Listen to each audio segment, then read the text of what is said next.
All right, welcome colleagues to our fifth, or is it our fourth reading meeting? And in this meeting, we are going to be looking at the book on metaphysics by Dr. Lucky Ogbonnaya and Professor Jonathan Chimakona. Specifically, we were asked to read on the area, I think from page 13 to 41, if I'm not mistaken. And I'm sure all of us have read, and we have various questions that we would like to ask the author. But before we begin, let me just give like my brief overview and understanding of some of the main issues that interested me regarding to that excerpt of the book.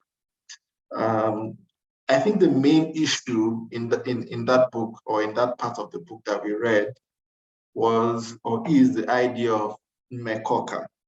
I hope I'm pronouncing it well. So obviously you can see the influences of Ezumezu logic and conversational thinking in the conceptualization of this idea of Mekoka. The authors themselves recognize that the idea of Mekoka is from two Igbo words. One is Mmeko and the other is Arumaruka. Mmeko elementally means relationship and points to a situation where an array of variables are judged to be complete for a given task and in a complementary relationship. That's how they define the idea of Mmeko. So for them, it seems like every aspect of reality has a function. So it seems to me that this theory is actually a functionalist metaphysics. So every aspect of reality has a function, and they interact with other aspects of reality. And this is where complementarity also comes in. So there is a network of existent realities that are caught up in space-time, even though for me personally, I think space-time is a product of the existence of things and not just some form of entrapment for existent things. So in the context of this universe, things exist and they interact with other things. So it's a communalist or collectivist metaphysics that Dr. Jonathan and, Professor Jonathan and Dr. Lucky proposes to us. But one important issue that they talked about was the power of language and the power of the human mind. For them, reality can be brought to life by the human mind and by language. So when you think about a thing, even though you consider it to be a figment of your imagination, it's actually a real thing in the world because it exists in your mind. For them, it is language that makes us say a thing exists. So apart from the fact that you need to detect, empirically objects in the world or detect objects in the world or things in the world with certain instruments and all that, it takes language to give those existence realities expression. So that is why for the authors, language and the mind is a very powerful tool in terms of creating reality. But of course, these have certain problems with, or certain questions I would like, I would have loved to ask the authors. One of the first questions or point of disagreement I have is the authors, the pedestal in which they put Ezumezu logic.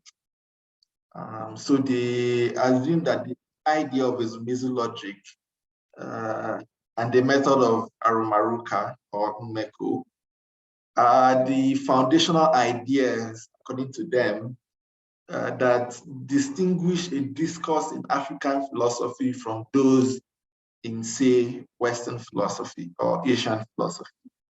Emphasis is on the word the foundational ideas that distinguish African philosophy from other Western philosophies and all that. The problem with that categorization is that it is absolutistic in its outlook, right? Which is again paradoxically at odds with some of the various tenets of aromaristics and exumesiologic, which emphasizes different contexts that are always, in relationship with each other.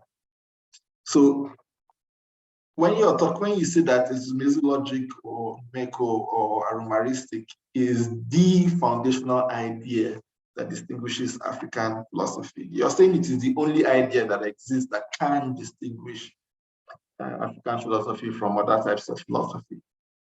And that implies the absence of other contexts. So the question is, how do you reconcile this with the very tenets of exumesiologic itself? But of course, the second problem would be the much more metaphysical problem, or the much more metaphysical question, which, for me, lies in the idea that figments of the imagination,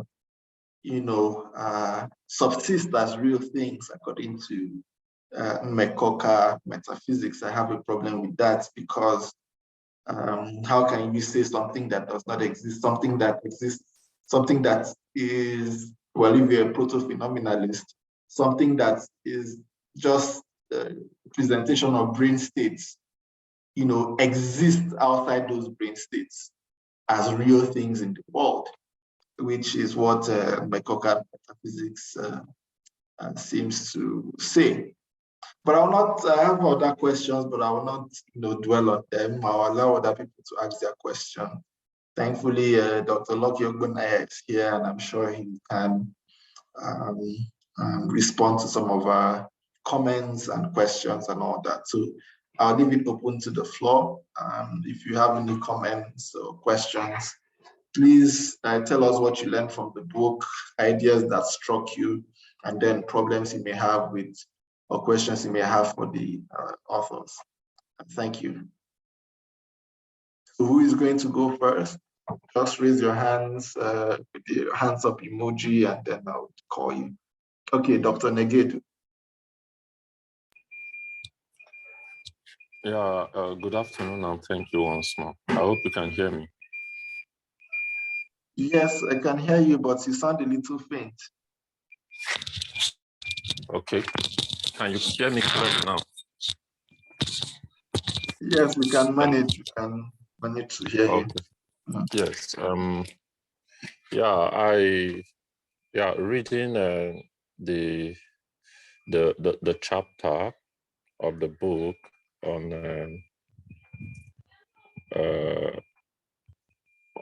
the theory of McCocker metaphysics. Of course, the first thing is what I find interesting, right, about the book is the fact of, conceptual development. Now, when I say conceptual development, it's not just, the mere use of concepts, or like I find in some other works in African philosophy that use concepts. What many do is to translate. Now, to translate from Western metaphysics and apply, in African metaphysics. And you see that Locke and Jonathan, deviated from that by ensuring that they develop concepts, deep Igbo concepts, with meanings. Now, that said, I also want to note that I think some aspects of that work need some interrogation. One, based on, for me, the fact that they speak about some ideas that McCocker, metaphysics, intends to achieve. But at the same time, they make reference to the fact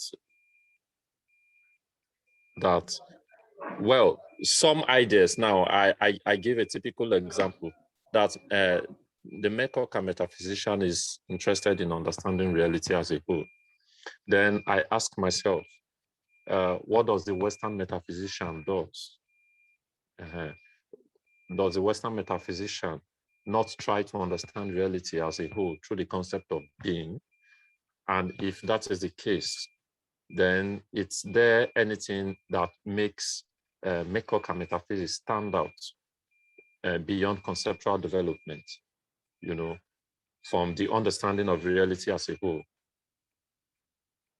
Because I don't think that there will be a metaphysics that does not try to do that, understanding reality as a whole, which is, of course, for me, like the basic rule. Beyond that, you know, they still made some arguable remarks.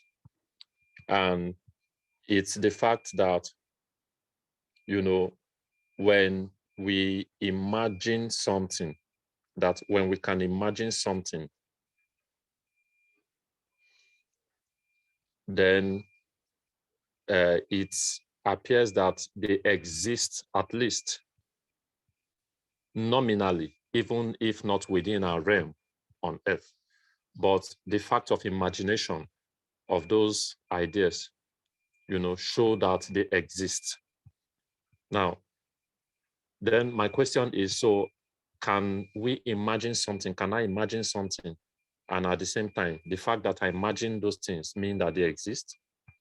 And if the answer will be no, that mere imagination does not mean existence, then you see that it's going to contradict an initial position that they made that for something to exist, it must be expressed at least as an idea. Now, if I think, for instance, of a flying horse,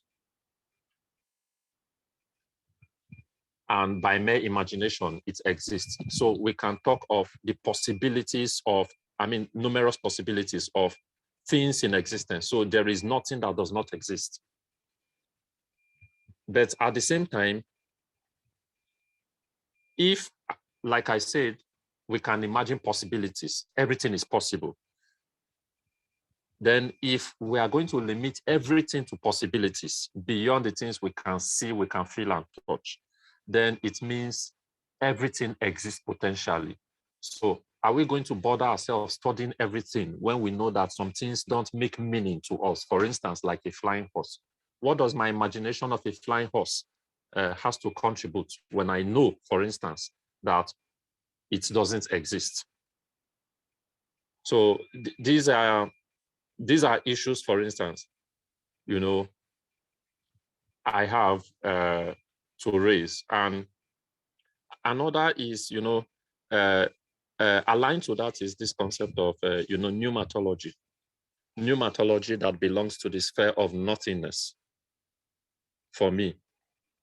So, because they describe Ifenkiti as nothingness, but they went further to say that except that it is nothingness concerning the space-time bound universe.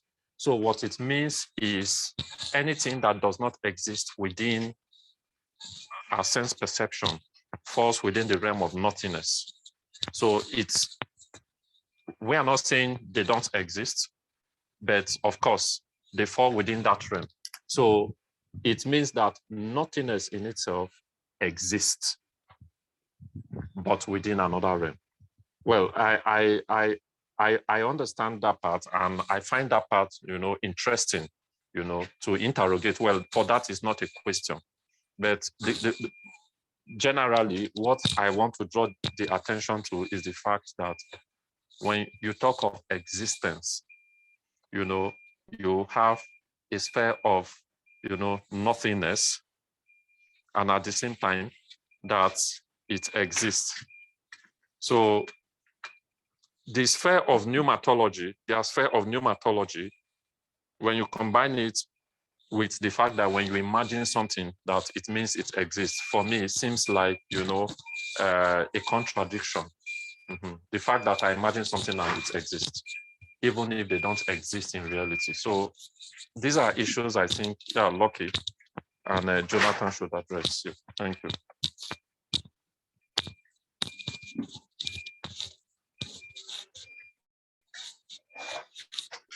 Thank you very much, Dr. Negedu. I'll call on the next person whose hand was up. That is Dr. Omezorike Izugu.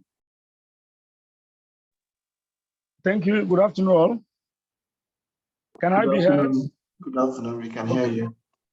Okay, that's good. I think I want to actually appreciate the authors of Metaphysics. They've actually done well because in a work that when you read, you have to read again, and all that. It shows that I think they have done something, very wonderful and intriguing too. But down the line, I had some issues, about their understanding of the reality, so to say. For them, for a thing to exist, it must be empirical. Somewhere in their work, there will be demonstration that for a thing to exist, it must be what? Empirical. By implication, it must be perceptible and it must be detectable. Perceptible probably using our naked eyes, and detectable probably using subjecting it to a microscope and all that. And again, to substantiate this claim, down the line again, made another, they had another opinion that even more are those realities that are present in human imagination, which cannot be perceived or detected.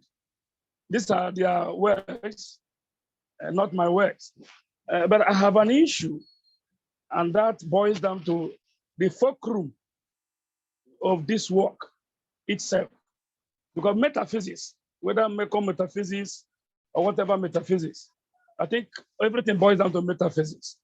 And in my elementary understanding of what metaphysics is or stands for, I think metaphysics is a study of ultimate reality.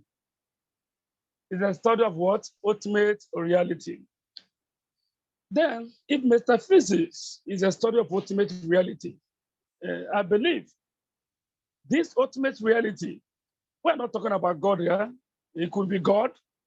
It could be maybe Plato's demiurge. It could be Plotinus, the one. It could be Aristotle's or Mumuva. Whatever thing it is, the idea, the bottom line is that it is a study of what? Ultimate reality. And if metaphysics boils down to this as its meaning, and then the part of this work is telling us that anything that is not empirical, I think I saw it somewhere, that anything that is not empirical or perceptible or detectable cannot be said to be in existence. And then the question is that if you look at it from this angle, are we saying that the only thing that are in existence are those things that we can perceive? If the answer is in affirmative, then what is the fulcrum of this work?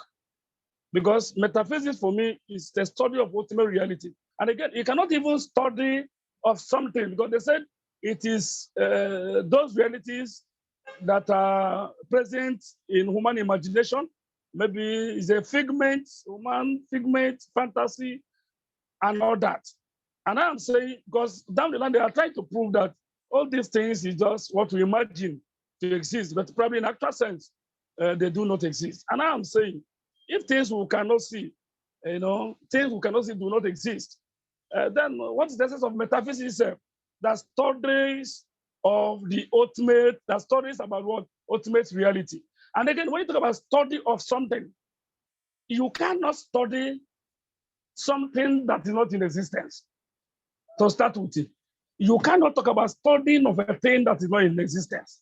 So if we agree, if you agree with me, if the authors agree with me that metaphysics is the study of ultimate reality elementarily, then it shows that it's a study of a particular thing, probably known and unknown things, because today metaphysics is not all about something metaphysical, so to say, something an abstract, abstruse entity that is up there, that is knowable. And all that. Today we're talking about cosmological idea of metaphysics and the rest. So I'm talking about then metaphysics for me is a study of something. It's a study of something. But if we say that it's only those empirical things that exist for us, then it shows that that's fight the fulcrum or the creed or even the doctrine of metaphysics itself. I think they should look at it very well, because somewhere in their work they made mention of that metaphysics, not really metaphysics, that anything that is not empirical or perceptible or detectable, does not exist. So I think they need to reconcile that idea. And then the idea of that here more, which they say is just a figment, is a figment, is a fantasy. It does not exist anywhere and all that. I think they need to reconcile these two polar values with the main focus of their work, which is metaphysics, that studies about the ultimate reality. Thank you. Thank you very much, Dr. Umezurike, for your robust discussion. I hope the author who is present is also taking notes so he can respond. What I'll do now is read out a response from Dr. Maduka, who cannot be here. Then after I do that, I would allow Dr. Lucky to respond to some of the comments and questions that have been asked. And after he has done that, we will now take the next set of comments and questions. So this is what Dr. Maduka says. He says, one interesting thing about Mekoka metaphysical theory of Chimakonam and Ogbonnaya is its very rigorous attempt at presenting a unified metaphysical theory comprising of both the cosmological and ontological aspects of metaphysics.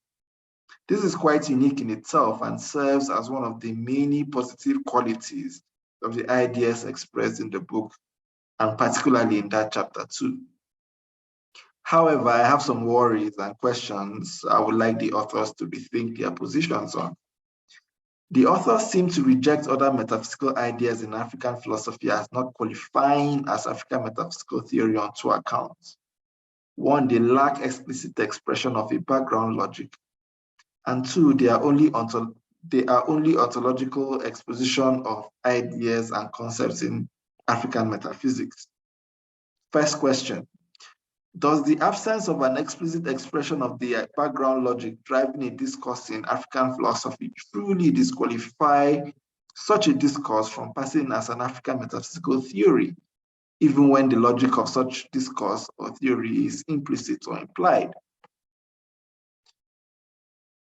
Question 2. Granted that metaphysics is constitutive of two elements, cosmology and ontology, does it suffice to say that any metaphysical postulation in African philosophy, from the point of view of ontology, does not qualify as African metaphysical theory? This is the reason the authors gave for rejecting some African metaphysical theories, such as Agada's consolationism, Ede's Igbo's metaphysics, and others. The authors really need to rethink this position. Lastly, the authors seem to present Mekoka metaphysics as the yardstick of foundation upon which every other metaphysical discourse in African philosophy must be built. The question is, does this not raise Mekoka to the position of an absolute, which actually ties to my first question? This is also one of my major worries with Chimakonam's Ezumezu logic. All right, so that's the comments from Dr. Maduka Yimba. So I'll now call on one of the authors who is present here, Dr. Lucky Ogbonnaya, to please very briefly respond to some of these comments and questions and worries, that colleagues have raised so far. Dr. Locke, over to you. Yeah. Thank you, Dr. Arabia. I hope I'm very audible. Yes, you are. Hello?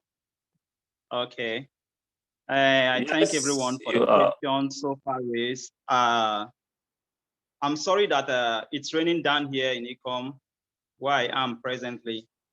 So you hear the background of the showers of rain, but I will try to be audible in responding to our worries. I would like to start with Arabia's first question, which also dovetails into Maduka's worries. The idea of Ismail's logic and Meko being the foundation of African philosophy, or the distinguishing mark of African philosophy from other philosophic traditions, such as Western philosophy, Oriental philosophy, and so on. Yes, our argument from the onset of this work, and especially if you look at the topic, African metaphysics, African epistemology, and a new logic, a decolonial approach to African philosophy.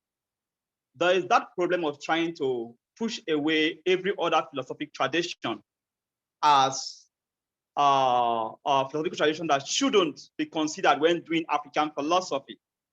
But here we are saying that if we follow that pattern, we will be saying that everything that is Western, everything that is colonial should be pushed away from African philosophy. So it goes with the bivalent logic, either this or that. So if it is not African, then it is not African philosophy. But our use of Ismail's logic helps us resolve that problem, because we cannot be talking about African philosophy without talking about what the Western philosophers have contributed, what other philosophers from other philosophic traditions have also contributed. So Ismail's logic gives us that leverage, and that is why it is a logic that sees context as necessary. So we don't negate context. We look at the contextual mood as necessary, as well as the complementary mood. And that is why it is a decolonial approach. What is not relevant is what we take away. Anything that is Western is not relevant. That keeps pushing the what we call the intellectual boundary is what we try to push away and try to see how we can disorder the boundary that have been set in place. So we are not pushing for African philosophy that is solely African and is irrelevant outside of Africa. We are pushing for an African philosophy that is both relevant in Africa and outside Africa, and also picks relevant material from other philosophic traditions. That's why the theory of Mekoka metaphysics is one that borrowed a lot from Western philosophic tradition and other existing philosophic traditions. So it is not true, like someone tried to point out, that we tend, okay, still Dr. Maduka, try to say that we tend to say that other theories or metaphysical theories, such as those that are reflective of ontological theories, are not really African metaphysical theory. That's not our position. We are saying that they lack the other elements that defines metaphysics. Metaphysics for us is made up of two basic parts, which is cosmology and ontology. So to discuss only ontology without cosmology, or to discuss only cosmology without ontology, it's a loop-sided understanding of metaphysics. So for us, there must be that complementation of both, because you cannot talk about the universe without talking about existence reality in the universe. And you cannot talk about existence reality in the universe without talking about the universe. So there is that biconditional relationship between entities that exist and the universe in which they exist, which you've also helped us clarify in your comments, wherein you pointed out the fact that we cannot talk about the universe without the entities that are there. And that's the point we try to make. So we cannot discuss cosmology without ontology. So Ismail's logic gives us that leverage to see how we can reconcile these two. We cannot discuss one without the other. And that's what we talk about. You can discuss them in terms of the contextual mood, and you can also talk about them in terms of the complementary mood. So we advocate for the complementary mood without negating the contextual mood, where you can talk about African ontology as distinct from African cosmology. But we try to see that we reconcile both, we work with both within the purview of the complementary mood. And let me go to your second worry, where you talk about, I was talking about reality as figment of imagination. So if we are saying that what is, or the figment of imagination is reality, is it not really contradicting our stand that what is that which is perceptible or dictatable? It is not contradictory. For us, our position is that we are concerned, in as much as the Mekoka metaphysician is concerned, we are concerned about what is in the universe. But also there's a possibility to also think about certain things that might not be in the universe, but they are imaginable. So there are things in the mind. A good example is what John Bosco has pointed out. I think this question is related to that of John Bosco, John Umezurike, wherein he talked about our trying to say that things that are cannot just be only things that are in the figments of our imagination. Yes, these things might be, we might imagine something, but they are not actually in the universe. But if you read us in between the line, you come to understand that we make this so clear that things that we are concerned with might really be only but things that are in the universe. But that there is a possibility, so we should underline that word, possibility that other things might be that might not be in the universe. So we open that possibility, and those things are things we can imagine. I think Negedu's question also can be addressed at this point in time. Yes, for instance, we talk about the flying hawks. The flying hawks is a product of our imagination. And we remarked that everything that we imagine in our minds, the possible, are always reflections or replicas of the things we can see in the physical world, which is the universe. So we don't just imagine things that are outside of it, because if they are outside of the universe or they don't replicate what is in the universe, then they do not exist. So our own is that we try to open up space for possibility.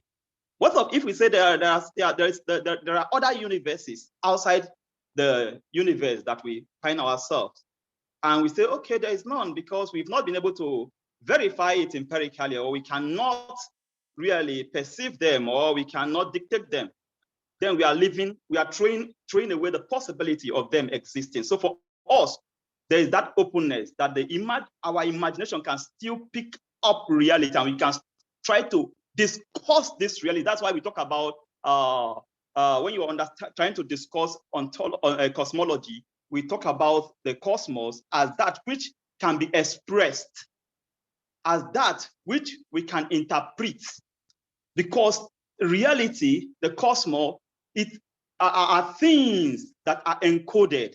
There are things that are coded. There are things that are encrypted. So what we try to do is to decode them, to de-encrypt them, so that we can understand their nature truly. So also these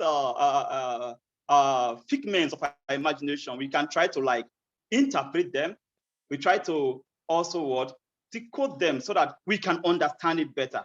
So that when these things that we think are possible are actually discovered to be so, then we can say, okay, we're not telling ourselves any lie, but we are open to possibilities. So those are the comments I can make on that. Then let me take on the other question of Dr. Negedu. He said Mekoka metaphysics theory is concerned with theory of being as a whole. We should understand that we're not talking about the theory of being as a whole outside of other metaphysical theories, especially the Western metaphysical theories that have also been studying being as a whole or reality as a whole. Yeah, we are concerned with reality as a whole. They are concerned with reality as a whole. But we should understand that we are talking about it from the African perspective. So we're not saying that the Westerners are not doing that. They are doing that as well as we. are doing same. So let me look at the other question raised by Umezrike. Okay, I think I've addressed Dr. Umezrike's question, but I think Dr. Umezrike, there's something you say, you talk about ultimate reality. Our concern is not with the idea of ultimate reality as that abstract entity out there. For us, reality is our concern, whether it is ultimate or not. Reality as a whole is our concern. So we are not worried about whether it is ultimate. If you're talking about ultimate in terms of abstract entities, we have captured it as part of the imaginable, those we can imagine. Whether it is the concept of God, whether it's the concept of spirit, we have captured them as those that can be imagined, not that they are in the physical universe. They are not perceptible, they are not dictatable, but we can imagine them because through reason, we can rationalize about them. So let me look at Madoka's first worry, which I've addressed partly when talking about when addressing Arabia's first question. Yes, these metaphysical theories are not thrown away because they deal with only ontology, but we try to see that we have a holistic understanding of metaphysics. So you cannot talk about only ontology without talking about cosmology. So we should talk about both because these entities that exist do not exist on their own, but they exist within the world. Like if you look at Irebu's ontology, to be is to belong. And when he was talking about his idea of belongingness, to belong is to belong to. So if we must exist within the cosmos. So if we're talking about that which is, you should also talk about that which is within a locality. That's why the space-time continuum become an inevitable part of explaining that which is.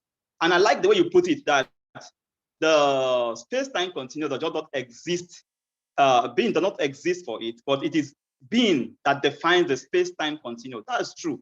I also take it as a biconditional relationship. You cannot talk about space-time continuum without talking about that which is. Just like you cannot talk about that which is without talking about space-time continuum. Thank you.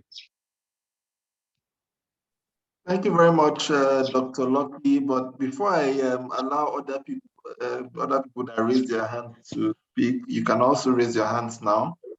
Let me just push you a bit on the Ezumezu logic question and also on the figment of the imagination question.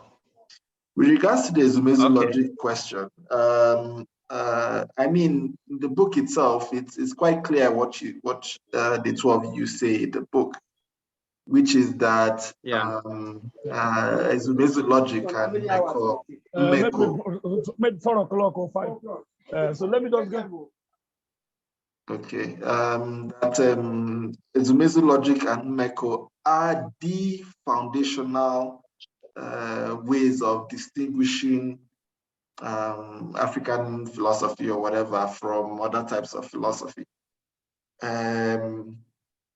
For me, it's clear what you mean. I mean, yes, Ezumezu is contextual, but that is even the problem itself, because you're putting Ezumezu logic and Mekoka metaphysics at a pedestal, and not just a pedestal, an absolute pedestal, in that it is well, according to the wordings of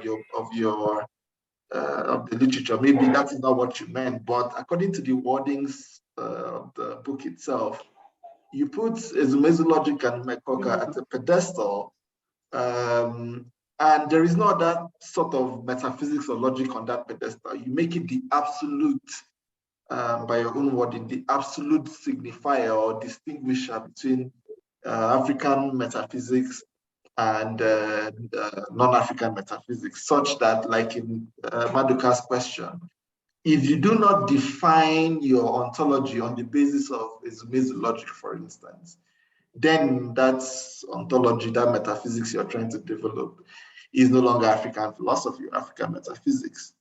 That would be the first point. So the second point on is with regards to the figment of the imagination thing. Let's assume it is true that figments of the what you say is true, right? And that there are possibilities. The question is, how seriously should we take possibilities? So for instance, it is possible, for instance, that I have R1 million or R1 million in my bank account, but I cannot go to the supermarket and say, I have the possibility of having R1 million in my account, please give me food or groceries or anything like that, right? It will not work because obviously in reality, I do not have 50 million rands in my account or 1 million rands in my account. So according to Mekoka metaphysics, how seriously should we treat possibilities? Should we give them the equal sort of treatment we give to what we would consider real and existent things?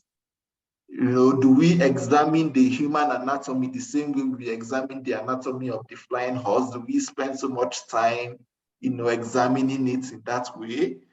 Those would be the follow-up questions that I would like to ask. So if you could just briefly touch on them. Okay, thank you for the questions.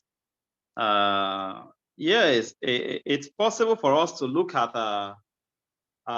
realities that we pick out from the figments of our imagination, but they are not our major focus. So for me, we should pay less attention to them and pay more attention to what is concrete. For us, abstract reality is not what counts. It is the concrete reality that counts. We passively made that comment.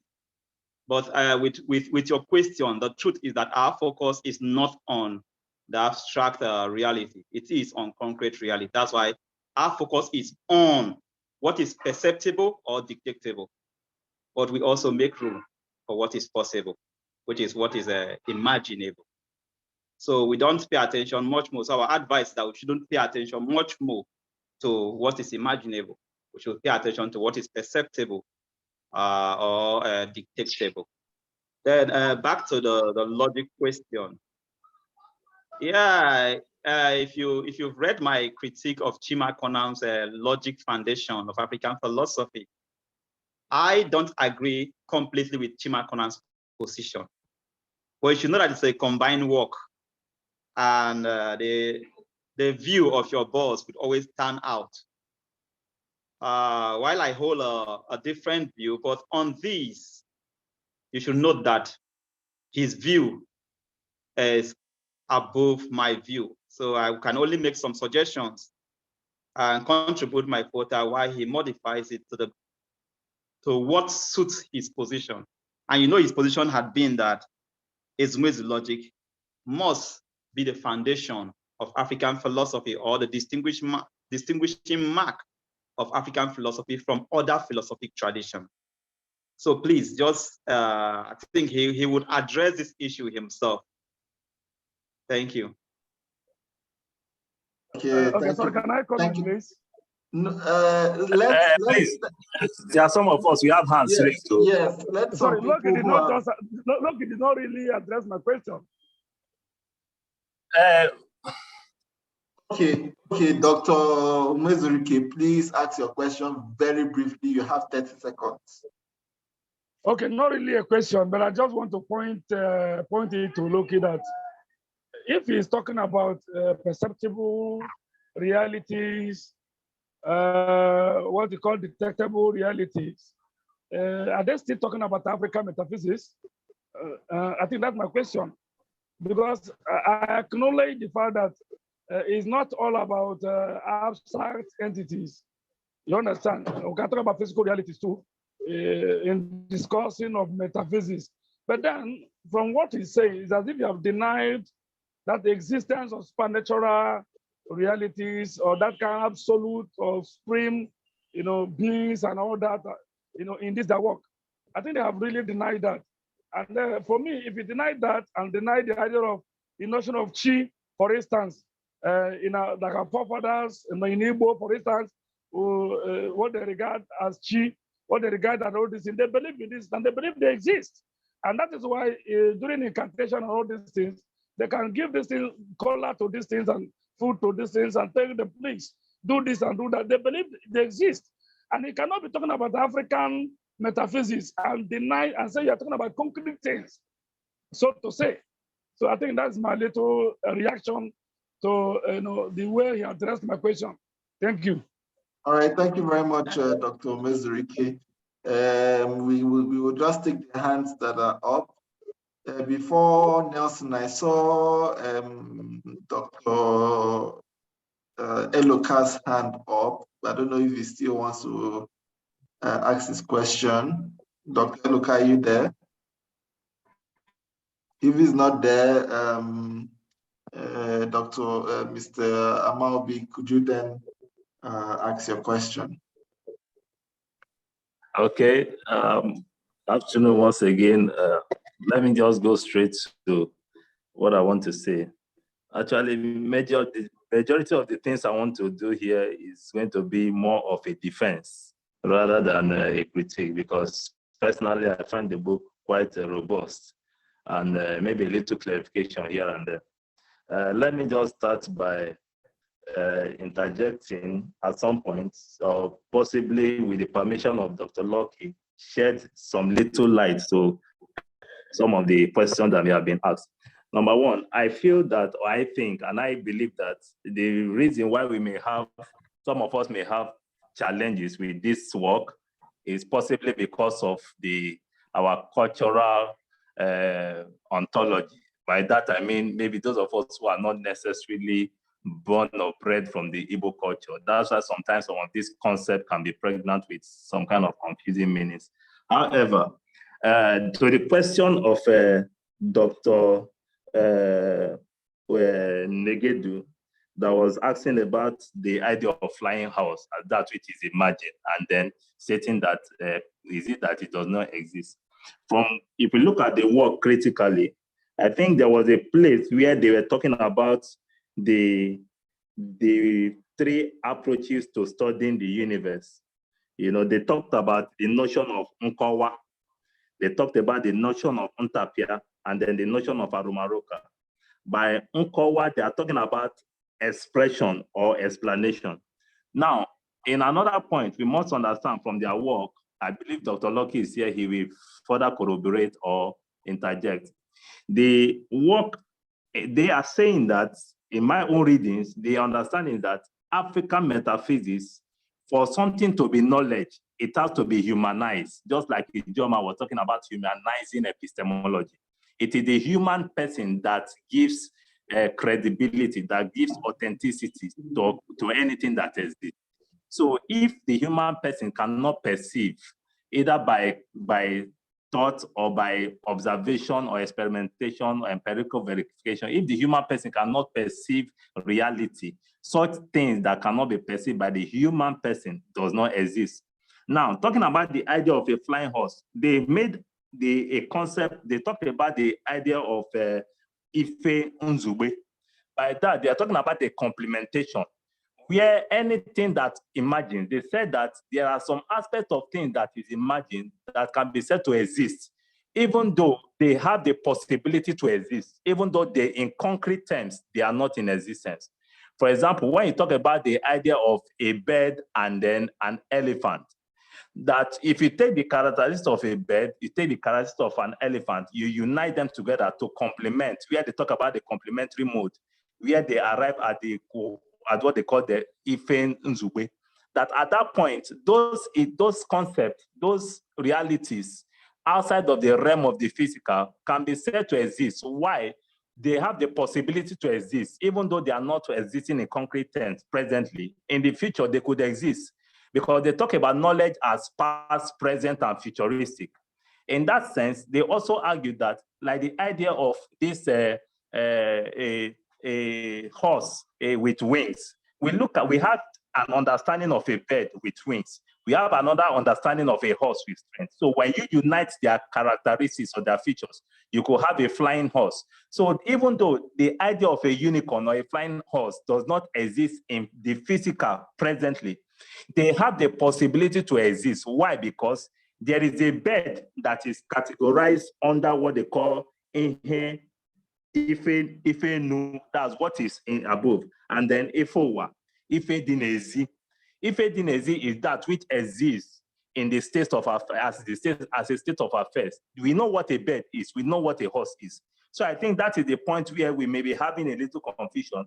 Anything that you can imagine to exist must be that which is in physical terms existing as separate entities. For instance, we have a horse in existing, we have a bed in existence. So if you take the two characteristics or the two features, fusing them together, you can come to a complementation, or what they call Ifen-Zube. So I think that's the point we must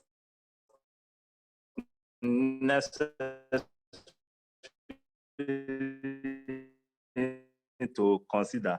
What query to Dr. Locke, arguing that you have your own position on logic, whereas Chima Conam has his own position on logic, and because you people wrote a combined work, you may not be able to share all the same, the same thoughts with him. Because he's the boss. I don't think in scholarship, I think that there's a problem there, because from what the book that I have read, this same book, there were footnotes. In the footnotes, Chima Conam stated that this particular idea is attributed to Chima Conam in so here. Is not a kind of a unifying. So he was able to state it categorically, where you people have a sense of. That being said, let me just jump to now. My own problem with this work is the fact that it is pregnant with so much concepts that are derived from the Igbo language. Almost every littered in the book are concepts in Igbo. And for somebody who is not well grounded in the Igbo, in fact, again, in the Igbo culture also, there are different understanding to reality. There are different tribes within the Igbo culture. So to elevate Ezumezu, Mmekoka Metaphysics as the paradigm is problematic. From their argument, they criticize Emmanuel Ede's Igbo metaphysics, especially his idea of Nkiti, Ife Nkiti, where they were able to criticize that concept and were able to turn it into nothingness. Now, I think and I believe that Igbos have different understanding of concepts. Now, even though there's a unifying way in which the Igbos have their understanding, but also this understanding could be colored by our own human Ihempuchianya, to borrow the words of Asuzu. It could be emotionally colored. It could be, colored by prejudice. It could be colored by different, problems, so to speak. So I think that's an area which I see a shortfall in the work. But generally, the work, in my own perspective, is worthy of applause. Thank you so much. I'll continue later when others have one or two things to say. Thank you very much, Nelson. I'll call on Oxita to give his comments and questions, then Dr. Negudu can do a follow-up. After which Dr. Locke will then reply. So, Dr. Oxita. Okay, thank you very much, the hosts. Hope you can hear me. Hello. Yes. Okay, I want to thank the authors, Dr. Chima Conam and Locke, for their ambitious project in attempting to give African metaphysics a comprehensive look by developing a method and a logic for African ambience, and by introducing a new theory of Ezumezu logic, or Mekoka, as a binding principle in African thought. I really enjoy reading their work, but one problem I noticed that, just as Nelson just pointed out in his, by referring to Asuzu in Uchianya, their Uchianya syndrome, where they said Nkete does not translate to ordinary. It accurately translates to no thing or nothing, which is ontological, which in ontological terms could mean nothing. I want to say that they are building on Ede's metaphysics, and by translating that Nkete in Igbo ontology does not really capture the Igbo translation of that Nkete. Nkete in Igbo means idleness. Idleness. So for saying that does not capture the real translation of nothing or nothingness in Igbo ambience. So what is nothing in Igbo language or Igbo dialect is if. That's why we have terms like if, live. So when you say Nkete, Nkete means nothing. And Nkete means idle. So I think even though they faulted the Igbo in his metaphysics, and I want to say that they didn't actually get the Igbo equivalent of Nkete. So Nkete means if. So that's why we have somebody like we say something like if live. That means that person is worth nothing. Or when somebody says if fulam, that means I've lost everything. So that's one of the problem I have with their translation. Then if you go to page 25, they have an assertive, they made an assertive stand and definite stand by saying that in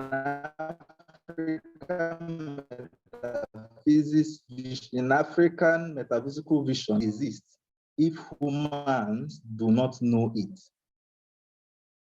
And I must say that there are many things that exist outside human knowledge.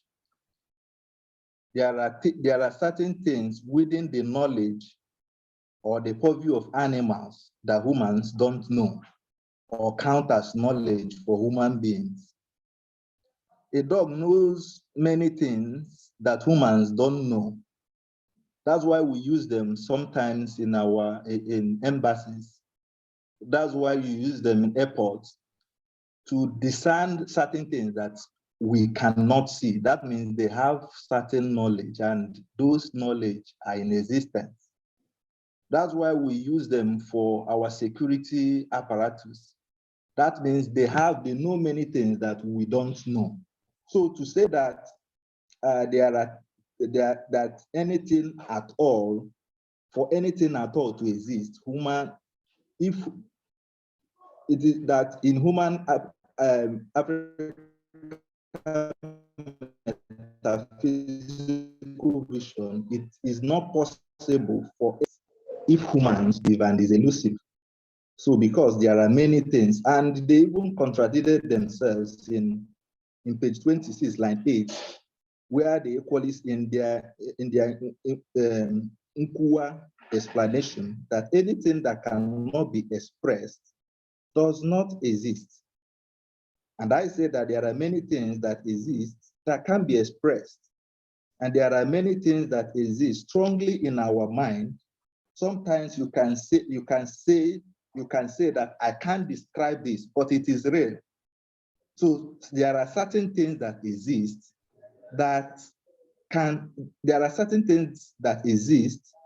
but they can be expressed. Then in page 28, line 20, it says something that your universe, what I want to ask is there a difference between universe and the planet? Is there a major difference between universe and planet? Because you said no one has visited another universe. So I want to say, do you mean planet or universe?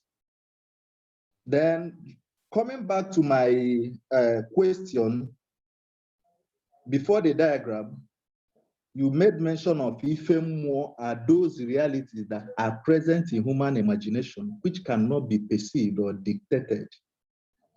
And I want to say that this invalidates your assertion that the only thing that exists can be known.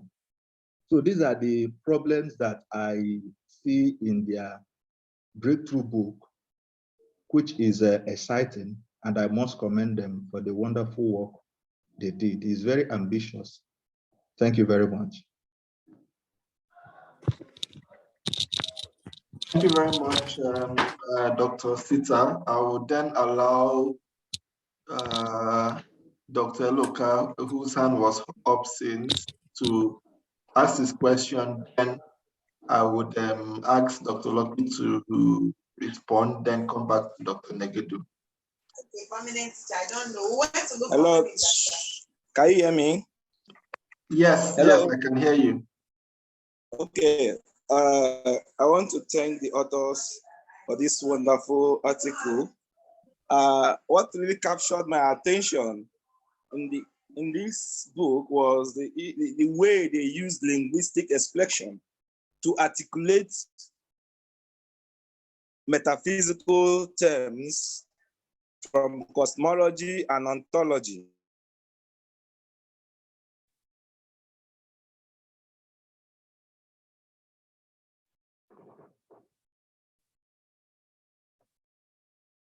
It's a clarion call for all of us from Africans from different cultural backgrounds to also look at concepts and ideas that can also help us to articulate more metaphysical theory.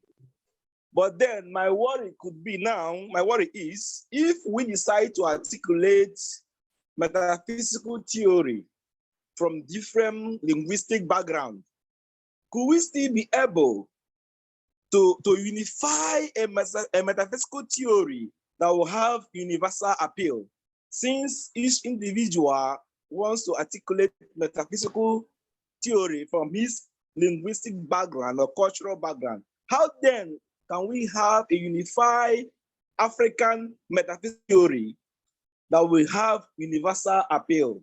That's my question. Thank you very much. Thank you very much, Dr. Loka.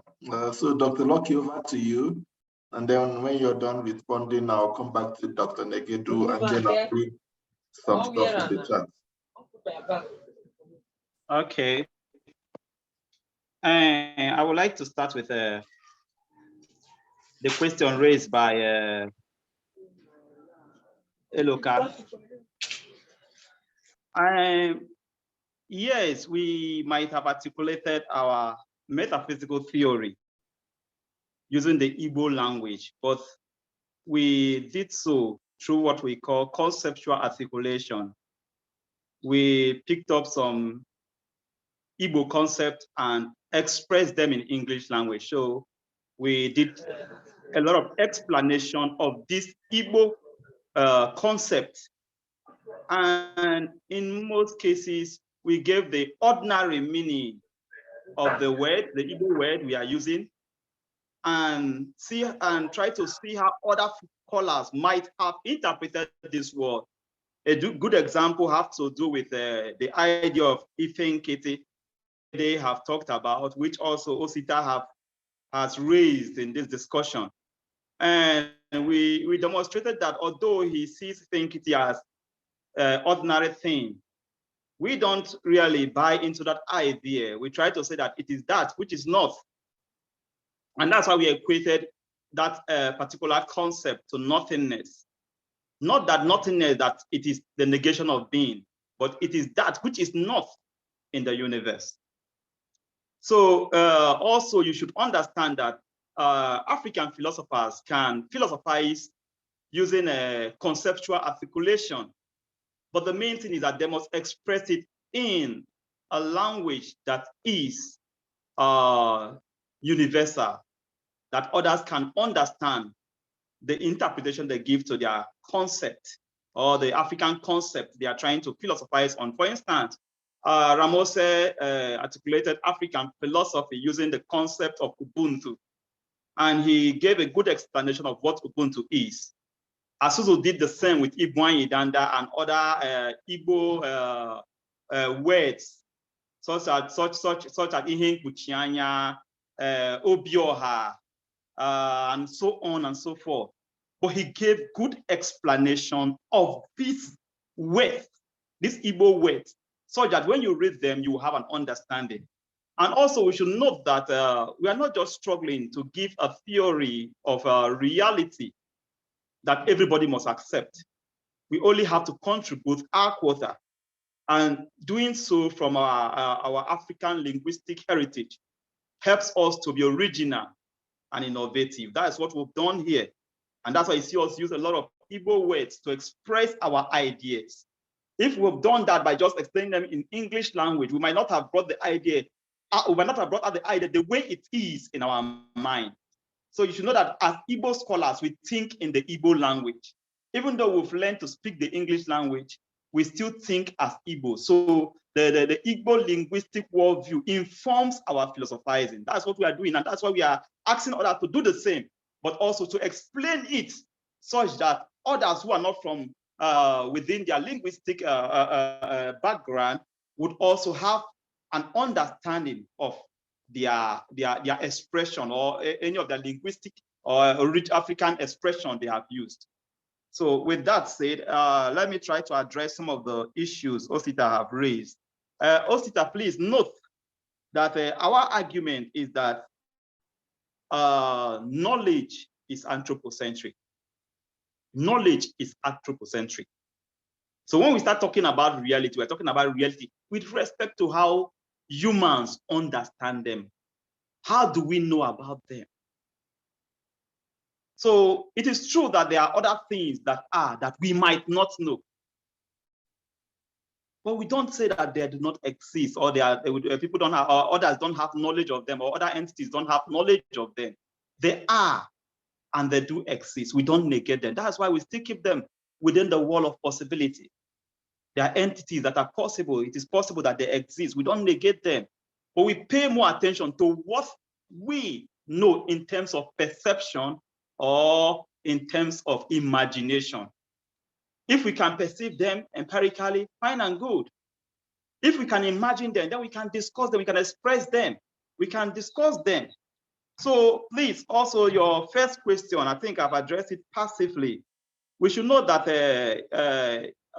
Ede's argument that Ife Nkiti is ordinary thing, for us, it doesn't go well with our interpretation, because if it's just ordinary thing, then it is just that which is there. But what about if it is there and it is not known? So therefore, it does not exist in the physical world. And that's why we see it as nothingness. And you talk about Nkiti as meaning idle. If something is idle, means it is just static, it's not contributing, it's not participating, it's not in a relationship. So it does not exhibit meko. So that idea of complementarity does not exhibit it. So that's why we say for us, it is, yes, but it is not within this complementary relationship that informs our metaphysical thinking. Therefore, it is nothing. Thank you very much. Thank you very much, Dr. Lucky. I would just read some of the questions in the chat.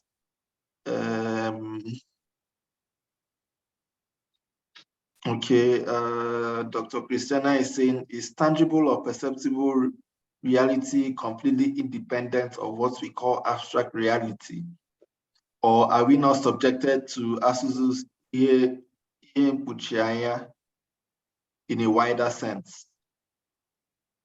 So perhaps you can respond to that. I'll look for another question. Well, when you're talking about tangible reality, we're talking about what is perceptible. And when you're talking about abstract, it is that which is not perceptible. For us, we talk about Ezumezu logic being the background logic of our metaphysical thought.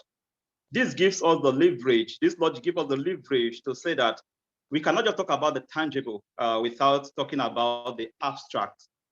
But our discussion seems to somehow try to say that we don't pay much attention to the abstract, but that we should pay much attention to the tangible entity. So that's what we talk about, the concrete.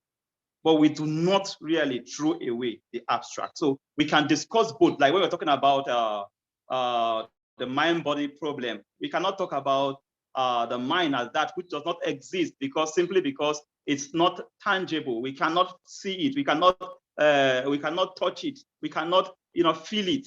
Then therefore we discard it. So for us, we can talk about the tangible and the abstract entity, but our attention is much more on what is empirical. Thank you. All right, thank you very much. I don't see any other question in the chat box. So I'll just go to Dr. Negedi to have a follow-up. Okay. Okay, sorry. Can I say something, sir? No, sir. Please let Dr. Hello. Negedi respond. Thank you. Yeah. Thank you. Can you hear me? Yes, we can. Yes.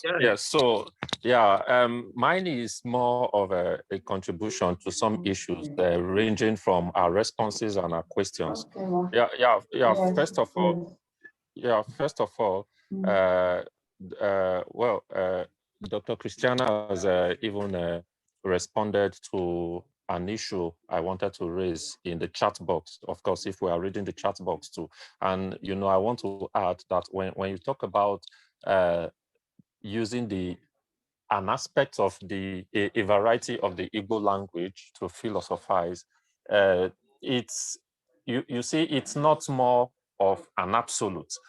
And when you read Ezumezu logic, I know there is a part of Ezumezu logic in reading it that talks about, logic relativity and logic relativism. And it also boils down to the fact in explaining that you see, the purpose of this thing is not searching for what is universal, but what is universalizable. They are two different things.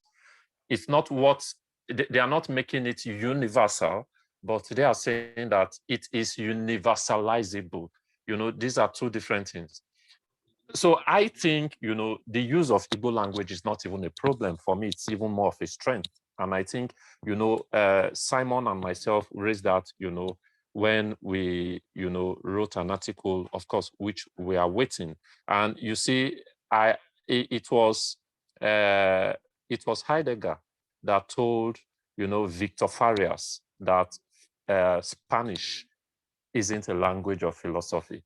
And, to that response, when Ortega Gasset was philosophizing, he called himself one who is a philosopher in the region of infidels. You see, when we look at the use of, African languages, for instance, to philosophize, it's different in context from how the Westerners use their own languages. And you see, in their own terms, they thought that theirs was universal. But, going through Ezumezu, you see that it's talking of, no, it's not universal, it's universalizable. So there are two different things. So I want to get that. Then secondly, if Nelson's response to this question of what exists and what is possible, if his response is actually what Locke and Jonathan, means in their book, then I think you would even have created more problem for them than even solution. And the reason I'm saying this is that you don't have, the reason I'm saying you would have created more problem for them is, you see, when you talk of things that are possible, now, you said they could exist in the future. Now, so are you saying that anything you can imagine could exist in the future? Because, such imagined reality would have an aspect of different realities that exist in the world. I don't think it is so. So I think if that would be the response, then there will be more problem for Mekoka metaphysics. That is one part I want to read. Then again, well, this is not for Locke or Jonathan. When someone talked about the understanding of metaphysics, and he talked about the study of ultimate reality. Now, when I studied the undergraduate level, this was the kind of definition, I was exposed to. Metaphysics being, the ultimate study of reality. And, in studying this ultimate reality, I think, in recent time that we ignore an aspect that metaphysics deals with. And for me, it raises the question, what is the task of metaphysics? What is the task of metaphysics? And one of the tasks is that it provides us with alternative ways to describing the world. So then another question will arise. Should metaphysics now be giving us answers to questions of facts? Now, and scholars will say, no, metaphysics should not give us answers to questions of facts, but metaphysics should provide the tools for those who give us answers to questions of facts. So I'm raising this because I think that if we are going to talk about metaphysics being the ultimate study of reality, then we are going to also have a problem with what the task of metaphysics is, because metaphysics does not just study, ultimate reality. Now, in conceptual development that Locke and Jonathan, had took us through, you discover that, well, these are concepts that on their own, when you dig deep, you will know that using the tools of metaphysics, they were trying to provide answers to questions, even of facts, and questions that also do not concern facts. So I just want to make, that distinction. Well, I stand to be corrected. Thank you. Please. All right, thank Dr. you very Arabia. much, Dr. Isaiah, Dr. Amobi Nelson. Dr. Arabia. Can I say something? Let me just, so please, there's something I want to read from the text. I think we can just go straight to the text, so that to clarify what I said. Now, in page 34 of that book, the last paragraph, page 34, it says, a good example of Ife Nzube, as already stated, would be Ehi Nunu. Ehi Nunu. Here we have Ehi or elephant and Nnunu as bird, which are Ifezi, belonging to the category of Ifowa. But Ehi Nnunu or elephant bird belongs to the category of Ifemo, while Ehi and Nnunu are perceptible, concrete realities. Ehi Nnunu is not. It is an imagined reality, the ideas of which were abstracted from their concrete versions and associated together to create the being Ehi Nnunu. This being exists because we can apply the tools of Nkowa, that's expression, and Ntapia, interpretation, to study it. But it exists in the mind as a possible being whose nature could be Ifemo or Ifowa simultaneously. So I'm not just saying things that are not there. This is what I have read. Maybe I could say that I am responsible for what I understand from whatever they have written. So, and if you take the thesis of determinism and the thesis of bivalence, I think it was from there they were able to come about the complementary mode. I think Dr. Locke can also further clarify or shed light, where we understand the thesis of determinism as that we say that a proposition can either be necessary or impossible. Now, they also talked about they look at Swire's three-valued logic, where the third value is undetermined. But in Ezumezu logic, the third value is complementary. I think it's from that place they were able to extrapolate into a discussion on their idea of Ife Nzube, from which I'm able to shed some light. Maybe Dr. Locke can further clarify. So that's just my simple point. Thank you, sir.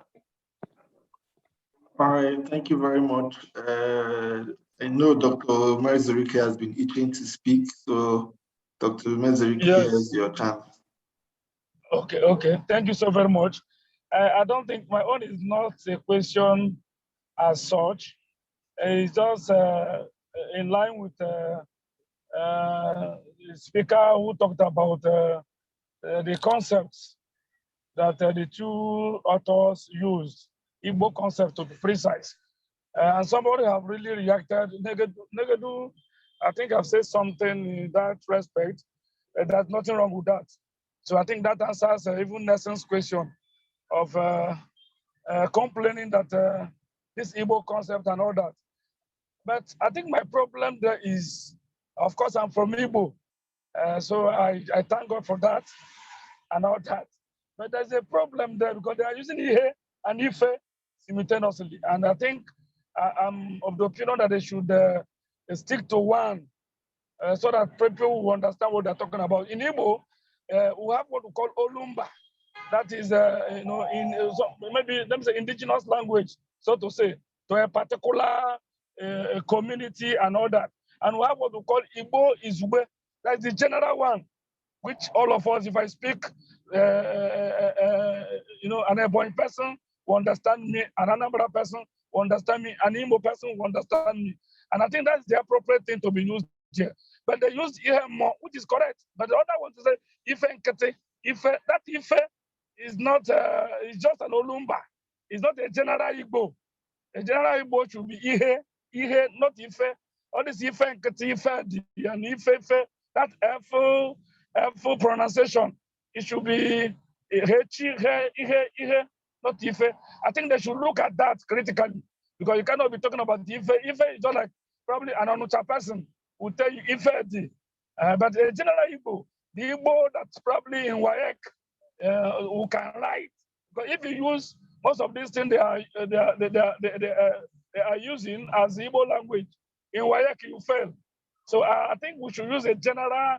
They need to look at it again and then see how they can use a general, understandable, universal Igbo language, which is probably here. Or they cannot say Efi, you say Ehi, and all that. I think that's the problem, the major problem I have there. They have to really stick to a particular thing, and then they should stick to the right one, which is not really Ifenkati, that F pronunciation, but Hechi pronunciation. Thank you so very much. Thank you very much, Dr. Mezurike. I will perhaps just to add to Nelson's earlier point. I think the main concern with so for what Dr. Negedu's concern and even my concern would be, whereas some of the component parts of these imagined realities that we are talking about, represent existing things already in the world. So your flying horse would probably have wings, and of course there's a horse that actually exists in the real world that is represented by this imagined horse in the flying horse. The question is, so the point would then be, is it the existence of the component parts in the real world that allows something that is imagined to be real? Is the flying horse real because it actually exists, or because it is made up of, or because in our imagination we've conjured parts from things we've seen in the real world? That would then be the question that Nelson would have to answer. It doesn't seem to me that there is a logical connection between representations of things and the existence of something else altogether. So that would be the question that Nelson, and perhaps maybe even Dr. Loki, would have to answer with regards to what Nelson was talking about. I Nelson, think you want to respond? that Dr. Loki answers the question because he's the writer, he's the author. So okay, he could shed light. All right, so I will now call on Dr. Loki to give just a general response to some of the issues that have now been raised, and also give us a final word as we bring this meeting to a close. Over to you, Dr. Loki. Okay, let me address this issue. I intentionally did not raise the issue and discuss it in detail when Negedu raised it initially. Yes, the line Nelson read is quite in order, and it's a good response to Negedu's worry. But we need to note that for us, whatever is imagined is a replica of what is in the empirical world. We don't imagine outside the context of the empirical world.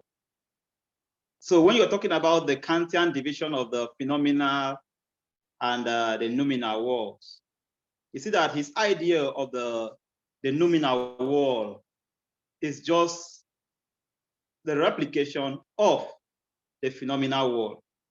Also, Immanuel Kant, Plato's wall of form is just a perfection or a perfect replica of the physical world. And that's why for us, we are not saying that you can imagine something that is not.